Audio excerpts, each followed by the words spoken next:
السلام عليكم ورحمة الله وبركاته. أهلا بكم متابعينا الكرام. النهاردة شركة الليثي للدراجات بتقدم لكم عجلة جديدة وريفيو جديد. فإحنا النهاردة جبنا منتج اقتصادي سعره كويس جدا. النهاردة معانا الدراجة الكهربائية فونكس، يعني الموديل بتاعها بريكس 2680 اي بايك. العجلة دي ممتازة ومواصفاتها حلوة وسعرها اقتصادي. فيلا بينا نشوف العجلة دي بتقول ايه. ورجعنا لكم مرة تانية، ويا ريت ما تنسوناش في شير ولايك وسبسكرايب عشان يوصلكم كل جديد احنا بنقدمه. العجلة اللي معانا النهاردة زي ما قلنا هي عجلة اقتصادية في السعر، لكن المواصفات بتاعتها مش وحشة، مواصفاتها جميلة جدا وممتازة على السعر بتاعها. احنا ما بنقولش الاسعار في الفيديوهات حاليا نتيجة لتغير الاسعار باستمرار، لكن العجلة زي ما قلت لكم هي سعرها اقتصادي.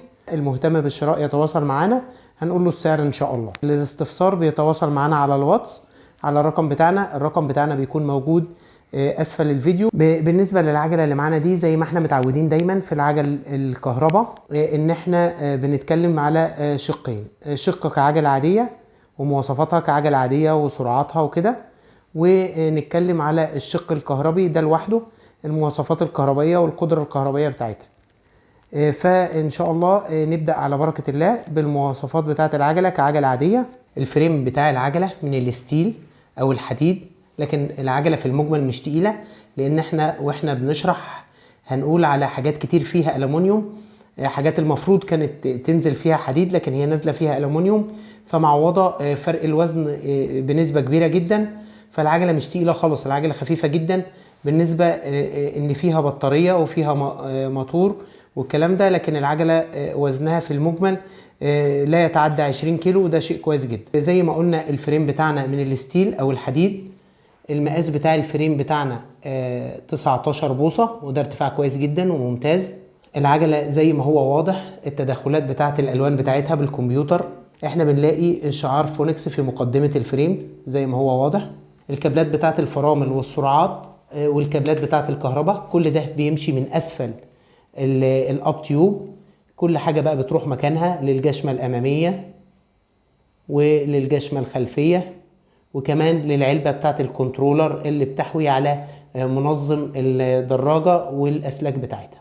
الفرك بتاع العجلة الفرك من الحديد طبعا. الجنوط بتاعت العجلة جنوط هرمي طبقتين. الهرمي بتاعها 25 ملي، وده طبعا بديها صلابة وقوة ممتازة جدا. الجنط بيحوي على 36 سلك، مما يعني بيديها صلابة كويسة. طبعا السلوك الخلفية بتبقى سلوك دبل او سلك دبل، التخانة بتاعته بتبقى دبل، بيكون متصل بالموتور، فلازم يكون الصلابة بتاعته قوية. قدام بيبقى السلك عادي. السرر بتاعت العجلة السرة الأمامية كويك ريليز، سرة على رمان بيل. السرة الخلفية طبعا هي الموتور بتاع العجلة، بيكون طبعا على رمان بيل. نيجي بقى لجروب السرعات. نبدأ بالشفترات. الشفترات بتاعت العجلة من E2. الشمال بيكون 3 سرعات واليمين بيكون 7. الجشمة الأمامية شيمانو، الجشمة الخلفية شيمانو TX. الفري ويل ATA بيكون 7 سرعات. الترس الكبير بتاعه 28 سن والصغير 14. الجنزير بتاع العجلة شيمانو. والمفاجأة الجميلة ان الترس والدراعات شيمانو ألمونيوم، جودتهم عالية جدا. يعني ما كنتش اتوقع ان مع عجلة فريمها ستيل يكون الترس بالدراعات شيمانو بالجودة دي حاجة كويسة جدا تحسب لشركة فونكس. كفف البدال ألمونيوم. قلب البدال بيكون على رمان بيل. وطبعا في هنا الحمالة او السنادة الجانبية بتاعت العجلة بتركب باتنين مسمار في الفريم بتاع العجلة من ناحية الشمال. الفرامل بتاعت العجلة ديسك بريك، الاسطوانة بتاعتها 160 ملي. يدات الفرامل بتكون ألمونيوم، فيها خاصية الفصل تفصل الحركة عن الموتور عند الاستخدام. دي طبعا حاجة مهمة عشان الموتور لما تفرمل لما يتفصل عنه الكهرباء ما يتحرقش، ده شيء مهم جدا في اي عجلة كهرباء. الكرسي بتاع العجلة كرسي جميل جدا، كرسي عريض بحامل خلفي وسوست، كرسي طبي مريح بمعنى الكلمة، حاجة ممتازة جدا. خامته قوية وجميلة جدا. الطيش بتاع العجلة من الحديد بيطلع وبينزل كويك ريليز. العجلة بيجي معاها 2 رفرف خلفي وامامي. نيجي للجادون. جادون عريض، العرض بتاعه 70 سنتي. طبعا بار الجادون من الحديد، ورقبة الجادون من الألمونيوم، وفي 2 هاند بار ألمونيوم بيكون عليهم شعار فونكس. دي المواصفات بتاعت العجلة ككل كعجلة عادية. نبدأ بقى في مواصفاتها كعجلة كهرباء. الموتور بتاع العجلة 36 فولت 250 واط، ده موتور العجلة بيكون في الصورة الخلفية. البطارية بتاعت العجلة بتكون 36 فولت 8 امبير ليثيوم ايون طبعا. ودي العلبة اللي فيها الكنترولر بالسلوك اللي بتوصل للعجلة كلها. ودي دايرة التشغيل بتاعت العجلة، بيكون فيها مؤشر للبطارية، وكمان بيكون فيها مؤشرات اللي هي بتاعت السرعات، لان دي فيها 3 محددات سرعات، 1 و2 و3، وكمان زر التحكم في الكشاف الامامي. لما بنحب نشغل العجلة بنفتح الزر اللي موجود في البطارية ده، وبنضغط على زر الباور في لوحة التحكم. كده بتفتح معانا. المؤشرات اللي فوق دي مؤشرات البطارية اللي هم ال4 مؤشرات، وهنا تحت ده المؤشرات بتاعة السرعة. بنقدر نغير المود بتاع السرعة من هنا 2 3 او نرجع ل1. وده اللايت او الكشاف، لما بنشغله كده بيشتغل، كده بيطفي. دي يد التزويد بتاعة العجلة. لما بنحب نشغلها نضغط عليها كده، كده بتمشي معانا. دي السرعة الأولى. لو عدلنا مثلا على السرعة الثالثة ونضغط، دي السرعة الثالثة، بتمشي بسرعة حوالي سرعة قصوى حوالي 30 كيلو في الساعة. في حاجة كمان أحب أضيفها، اللي هي إن في اسيستنت في البدال. لما ببدل الموتور بيشتغل، يعني أنا لو بدلت كده بلاقي الموتور يشتغل لوحده من غير ما أنا أزود من فوق. بعد كده لو أنا عايز أقفل العجلة بضغط على زر الباور، وكمان هنا زر الأمان بتاع البطارية بقفله. وبالنسبة للبطارية، طبعا البطارية سهل جدا ازالتها. ان انت ممكن تزيلها وتشحنها. مثلا لو انت لو انت بتحط العجلة مثلا في الجراج تحت وعايز تشحن البطارية فوق في الشقة عندك مثلا او كده، ازالة البطارية بتكون عن طريق المفتاح بالطريقة دي كده. بنلف المفتاح عكس عقارب الساعة ونرفع البطارية لفوق كده، تطلع معانا البطارية بكل سهولة واريحية. نشحن البطارية بقى من المكان ده المكان بتاع الشحن بتاعها، سوكت الشحن، بالطريقة اللي قلنا عليها. وبنرجع تاني نقفل الريبر بتاعها ده كده، وبنرجع البطارية تاني مكانها بكل سهولة كده. كده رجعت البطارية مكانها زي ما حضراتكم شفتوا السهولة في الإزالة والتركيب مرة تانية. وده الشاحن بتاع العجلة، بيكون شاحن 36 فولت ليثيوم ايون.